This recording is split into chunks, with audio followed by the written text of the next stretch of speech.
donc pour les faits. Georges Best était à la tête de la régie Renault depuis janvier 85. Il avait d'abord été l'un des patrons du nucléaire français à la tête d'Eurodif et de la Cogema. Et puis ensuite, il avait dirigé Péchinet. Enfin, il avait été appelé donc en 85 à la tête de la régie Renault pour redresser une situation difficile. Jean-Pierre Métivet. C'est en sauveur que Georges Best arrive à la tête de la régie Renault en janvier 85. L'entreprise a 12 milliards de pertes, lui a une solide réputation de gestionnaire acquise chez Péchinet. Georges Best a 58 ans. C'est aussi un des grands hommes du nucléaire, l'ex-président de la Cogema. Il a construit Pierre Latte et Tricastin. À la régie, il surprend tout le monde en se taisant pendant un an. Il ne dit rien, il travaille. Il n'intervient qu'au rythme des séances des comités d'entreprise.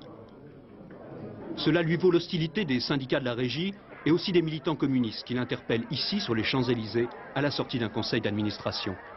Pourtant, c'est lui qui décide les premiers licenciements secs chez Renault, qui reprend en main le réseau commercial et qui réussit ces derniers mois une remontée des ventes.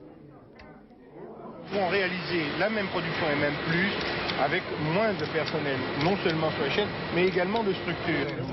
Lors du dernier salon, il pouvait annoncer que les pertes de la régie n'atteindraient que 5,5 milliards cette année. La chance lui souriait, lui aussi avait retrouvé son sourire, il avait même donné rendez-vous aux enfants. Simple, ah ben comme moi, parce que moi pour circuler dans Paris j'ai une Renault 5, toute simple comme ça, et elle est très agréable parce que ça permet de rouler comme on veut, ça permet de se garer à tout endroit.